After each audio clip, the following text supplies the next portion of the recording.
Assalamualaikum, perkenalkan nama Nancy, NIM 857859679 UPBJJ Surakarta. Kali ini saya akan melakukan praktikum ekosistem darat. Ekosistem adalah suatu sistem yang terbentuk karena adanya hubungan timbal balik antara makhluk hidup dengan lingkungan hidup, dan di antara keduanya tidak bisa terpisahkan. Ekosistem terdiri atas komponen biotik dan abiotik. Komponen biotik terdiri dari produsen tumbuhan dan konsumen hewan serta dekomposer pengurai. Sedangkan komponen abiotik terdiri atas bahan anorganik, bahan organik, dan iklim. Dari cara terbentuknya ada dua jenis ekosistem, yaitu ekosistem alami dan ekosistem buatan. Contoh ekosistem alami adalah sungai, hutan, gunung, padang rumput. Sedangkan contoh ekosistem buatan adalah kebun, sawah, dan taman. Alat dan bahan yang perlu disiapkan untuk mengamati ekosistem darat alami dan buatan adalah 1 lembar pengamatan, aplikasi barometer, alat tulis, lingkungan sekitar. Pertama, mengamati ekosistem darat alami yaitu sungai. Kondisi abiotik di sekitar sungai antara lain cuaca cerah, suhunya mencapai 31 derajat Celcius, kondisi tanah subur, angin semilir, dan keadaan aliran sungai tenang serta cukup. Selanjutnya, kita akan mengamati komponen biotiknya yang terdiri dari tanaman dan hewan. Adapun tanaman yang saya temukan adalah pohon bambu, pohon pisang, tanaman talas, pohon nangka, dan pohon ketela.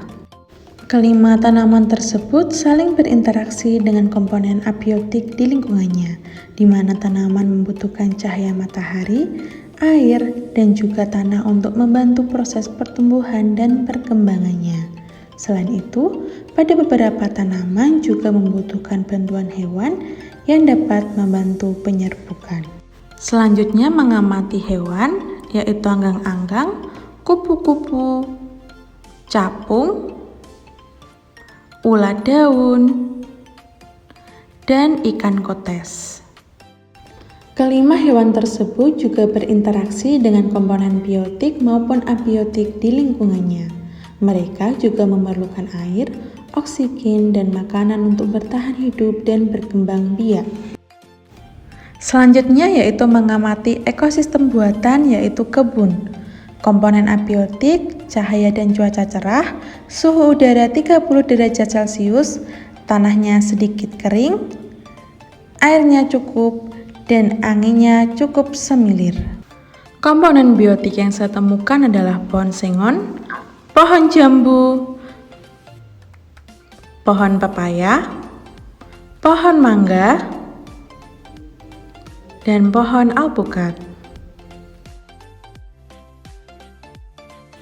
Sedangkan hewan yang saya temukan di kebun adalah kupu-kupu, semut,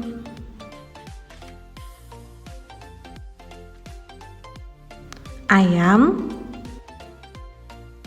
rayap, dan burung. Kelima tumbuhan dan hewan tersebut juga berinteraksi dengan komponen biotik maupun abiotik di lingkungannya. Mereka juga memerlukan air, oksigen, dan makanan untuk bertahan hidup dan berkembang biak. Dari hasil pengamatan pada lingkungan sekitar, yaitu tepi sungai dan kebun, menunjukkan bahwa di alam ini terdapat hubungan timbal balik antar komponen biotik dan abiotik yang membentuk sistem ekologi atau yang disebut ekosistem. Interaksi tersebut mendukung keseimbangan alam yang menguntungkan bagi makhluk hidup termasuk manusia.